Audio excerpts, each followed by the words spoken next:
ليس مطلوبا من هذا المرفق أيها الإخوة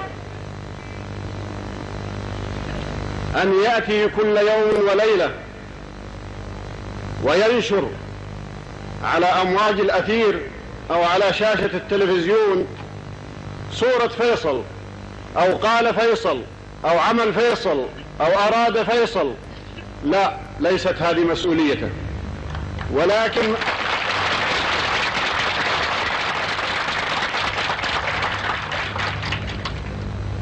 لأن فيصل إذا كان يعمل وإذا كان يؤدي شيء من واجبه فليس ذلك لتظهر صورته على صفحات الصحف أو على شاشة التلفزيون أو يظهر ما يقول أو يقال عنه على أمواج الأثير. فإذا كان يعمل فإنما يجب أن يعمل في سبيل الله ثم في سبيل وطنه وأمته.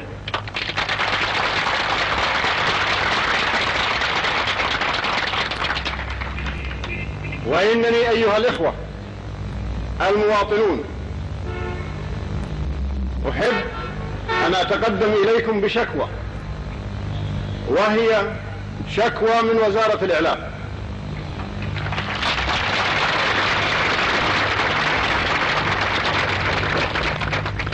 الوزارة التي نحتفل اليوم بافتتاح مشروعا من إنجازاتها ونتقدم لها بالشكر عليه، ولكنني في نفس الوقت أشكوها إليكم لأنها دائما وباستمرار وخلاف رجاءاتي لها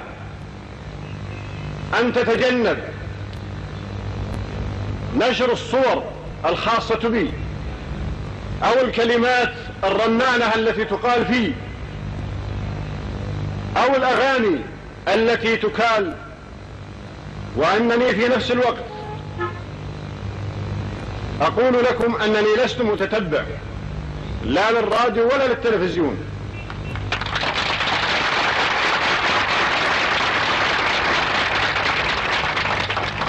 ولكنني في بعض الأوقات يصدف أن أكون خارج من البيت أو داخل إليه وأرى بعض المناظر وأسمع بعض الكلمات أو بعض الأناشيد أو بعض التعليقات، فوالله العظيم إنه ليحز في نفسي حينما أسمع من الإذاعة أو في التلفزيون هذه الكلمات والإطراء والمديح لفيصل، لأن فيصل إذا كان يعمل وإذا كان يقوم بشيء من واجبه فهو لا يشكل على ذلك، بل يجب عليه هو نفسه أن يشكر ربه إذا وفقه إلى ذلك.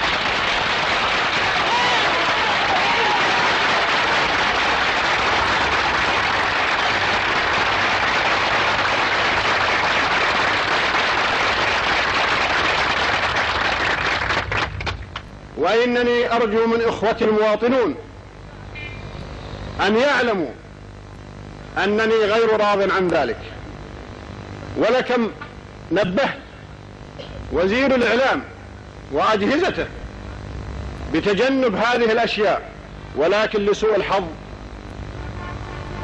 لم ينصاعوا إلى تنبيهي. طبعا أنا لا أعتقد أنهم إن شاء الله يخالفوا رغبتي أو يتعمدوا أشياء، ولكن ربما يعتبروا أن بعض الظروف أو بعض الحالات أنها تضطرهم على ذلك، ولكنني أخالفهم في هذا الرأي.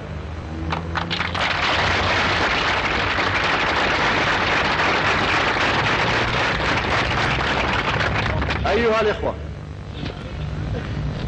إن هذا المرفق من مرافق الدولة كما ذكرت سابقا عليه مسؤوليات جسام، لأنه يدخل كل بيت ويتصل بكل فرد وبكل مجموعة، ويجب أن يكون ما يذاع أو ينشر من هذا المرفق أن يكون في خدمة الدين وخدمة الوطن وخدمة الشعب.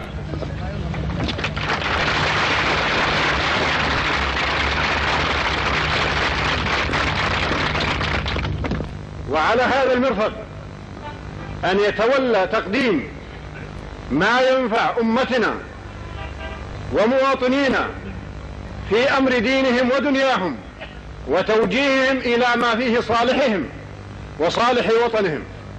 هذه مهمة هذا المرفق، وأرجو الله سبحانه وتعالى أن يوفق القائمين عليه والقائمين على غيره من المرافق إلى سواء السبيل، وأن يكونوا دائما عند حسن ظن الأمة بهم في خدمة دينهم ووطنهم وأمتهم، إنه على كل شيء قدير. والسلام عليكم ورحمة الله وبركاته.